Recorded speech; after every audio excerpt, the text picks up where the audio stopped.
Hey, sports card fans, it's John Wade Boggs fan. Hope you're all doing well. It's less than 2 weeks before the Strongsville show, so I thought I would do a video talking about some of the goals I have for the show and also talk about a worry or a concern that I have from my perspective regarding shows in general. So, what are my goals for Strongsville? Before I get into the specific cards, Friday night is going to be the YouTube get together, and quite honestly, no matter what cards I buy or don't buy, I'm really looking forward to the YouTube get together on Friday. That's probably my main reason for attending Strongsville is the YouTube get together, seeing some people that I haven't seen either since last National or the last year's Strongsville show. So extremely looking forward to hanging out with all the fellow YouTubers that are attending. Then there's the Saturday night trade night. Initially, I didn't have any interest in bringing any cards to trade. I was going to just plan on showing up, walking around, just seeing all the trades that were going down and just being a part of it that way, sort of an observer. But I actually decided that I'm going to take a few cards out. We're talking maybe 5 or 6 cards, nothing big in my collection, but they are mainly ones that are in Beckett holders that I was contemplating spending money to cross over to a PSA slab.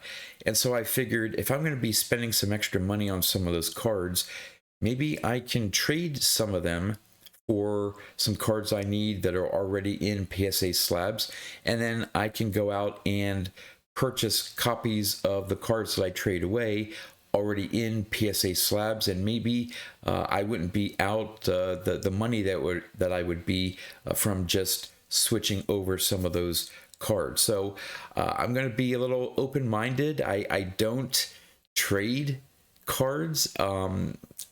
In terms of my Boggs collection, I've traded maybe just a very few, and they were duplicates that I had in my collection. Well, with my vintage collection, I don't have any duplicate cards. So they would be cards that I have in my collection that if I trade away, I would have to repurchase. But by bringing out some of the cards in Beckett holders, I figure I may get ahead of the game again by not having to send those in later on to get them switched over to a PSA slab, and maybe I can pick up a card that I was looking for, maybe that wasn't at one of the dealer tables at the show. So I'm going to be bringing some. I want to try to be open-minded, maybe go a little bit beyond my comfort zone and see if I can trade a couple cards. So now for the cards themselves. Going into a show, and I don't attend many card shows. Essentially, it's Strongsville and the National. And at the stage I'm at in my vintage collection, there are so many cards that I don't have that I would eventually want in my collection. While I go into a show with some cards that I would like to pick up, they're not must-haves, and if I can't find copies in a certain eye appeal that I'm interested in and a price point, no harm, no foul. I can always fall back on some other cards in other projects that I'm working on. But I identified cards of 4 players that I would like to see if I could pick up some of those cards. They're ones that would be helping my player runs to complete the player runs for those players. And the first one is Hank Aaron. Now, beyond his rookie card, which that is going to be I guess, primary target for me for the National. I don't have the full money saved up here at Strongsville to be able to seriously look for a Hank Aaron rookie card at Strongsville. But beyond his rookie card, I need his 57, his 1960 and 1963 Topps cards. So hopefully I'll be able to find maybe one of those three at least that I'm missing, and then hopefully get the remaining ones at the National. The other player run that I'm working on is Frank Robinson. Now, this may help the fact that I think for at least two of the cards, he's in a Cincinnati Reds uniform. So being in, outside Cleveland, in Ohio, maybe there'll be some Frank Robinson cards in a Reds uniform. And the three that I'm missing for his run, I only need three, is his 58, his 61, and his 71. So maybe I'll have a chance to pick up maybe one of those cards to help me complete the Frank Robinson run. Then there's Johnny Bench. Again, maybe taking advantage of the location. Maybe there'll be some Johnny Bench cards there that the dealers would have. I need a few more of his cards. I'm missing his 70, 71, 74, and his 1981 Topps card. So for those cards, I'll be looking to see if there are any copies there that I can pick up. Again, I'm not coming with a large budget, so while I have several cards on this main list here, it's not like I'm going to be trying to walk away with all the ones that I'm missing. And then the final player is Warren Spahn. Working on a player run of his. Now, some of the ones I'm missing are probably going to be beyond my budget for Strongsville, depending on the condition. The first one is his 49 leaf card.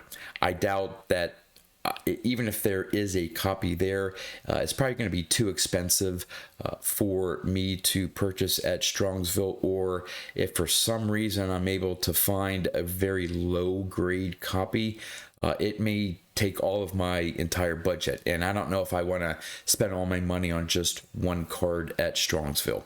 But beyond his 49 leaf card, I'm missing his 51 Topps red back. You don't see that too often, at least I haven't seen it pop up on eBay that often. His 52 Topps card, his 54 Topps. Now I may find a 52 or 54. Again, we're talking lower condition grade here, but that's maybe in the realm of possibilities. And then beyond that, his 1958, 61, and 63 Fleer cards. So maybe there may be a chance that they'll have some of those Warren Spahn cards. Now, for the Hank Aaron, all three of those cards, not only for the player runs for these players, but they fit into some of my other projects as well. All three Hank Aaron cards are in my 100 cards for $100,000 list. So if I'm able to pick up any of those cards, it'll go toward that project. For Frank Robinson, the three cards that I'm missing are on my 100 cards for $10,000 list. The Johnny Bench, beyond his 81 Topps card, the other three are in my 100 cards for $10,000 list. And then for Warren Spahn, his 58 and 61 Topps cards are in my 100 cards for $10,000 list.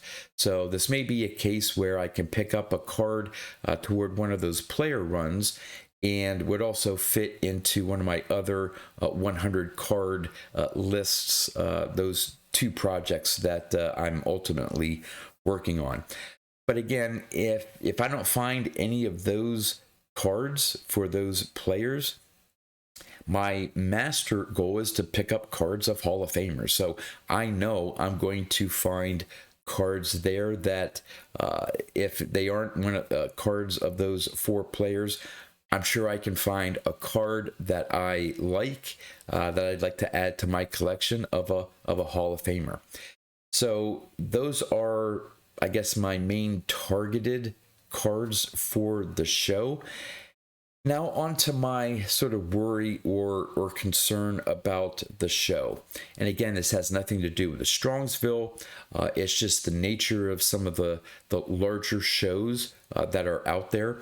And with Strongsville being solely devoted to vintage, I've seen some videos and some discussion about the inventory that maybe some of the sellers are going to be bringing to the show. And my general sense, Strongsville was last year. Strongsville was the first time I attended that show, and man, there are cards that you don't see very often, rare, hard to find cards.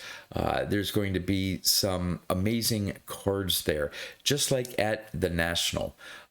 You see some stuff that you don't see pop up on eBay. Maybe some of the big auction houses you'll see show up through there, but some amazing cards, and I'm just going to enjoy just seeing them, looking at them.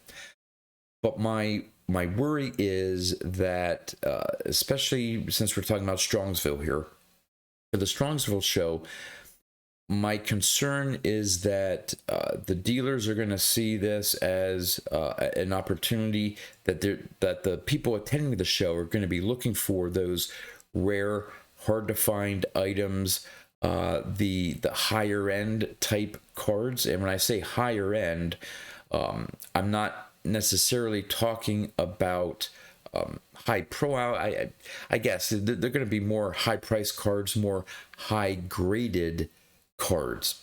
So my concern is I may find the three Hank Aaron cards that I'm missing, but my worry is I'm going to find them in sevens and eights and nines, the high grade copies, and that they're going to be way too expensive than what I'm looking for my collection. And I saw that a little bit at Strongsville last year, and I see it a lot at the National.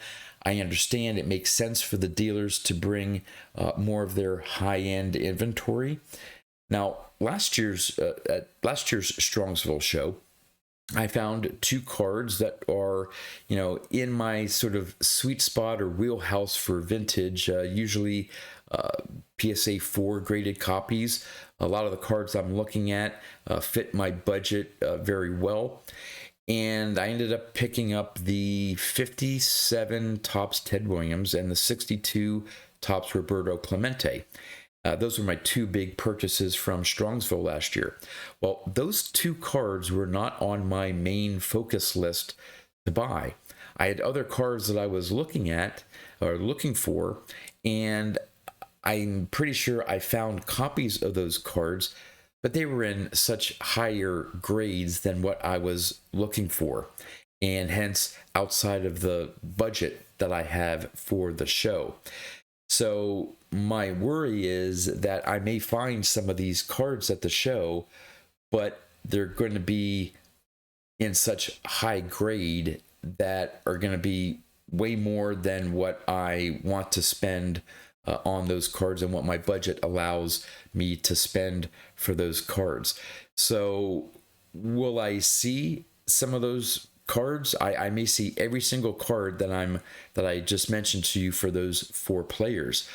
But will I walk away with any of them? Maybe not, because they're, for a lot of these cards, I'm probably looking at the PSA 4, maybe PSA 5. And again, it has nothing to do with the number grade. I'm not looking for a specific number grade, but in a sense, I'm looking for ones that are more budget friendly for me. And that just happens to be in that maybe PSA 4 or 5 range. And I think a lot of the cards I'm going to see are going to be 6, 7s, 8s, 9s, things like that. So that's my worry. But like I said, at the same time, I know there's going to be some cards that are in my general price range for what I have to spend. And if it's not those cards, I'm sure I'm going to find others that I'd love to have in my collection. So would love to know in the comments, what are some of your goals for the Strongsville show if you are attending? And yeah, I'm going to, as I go into every single show, I'm going to be open-minded. I'm going to just keep myself available for a surprise. I call them squirrel cards, ones that I don't anticipate buying, but I may see in a display case, and it speaks to me, and maybe I'll throw all those other cards that I'm looking at out the window and decide to purchase a card that I really had no idea that I was going to be buying at the show. So it's going to be a great time. Again, regardless of the cards that I pick up, I'm just going to enjoy just seeing all the cards that are for sale. I just love cards. I love looking at cards, and with the money I'm bringing, I'm sure that I'm going to walk away with some really nice cards for my collection. So again, in the comments, would love to know what are some of your goals for the show. And with that, that's all I have for you. So until next time, thanks for watching.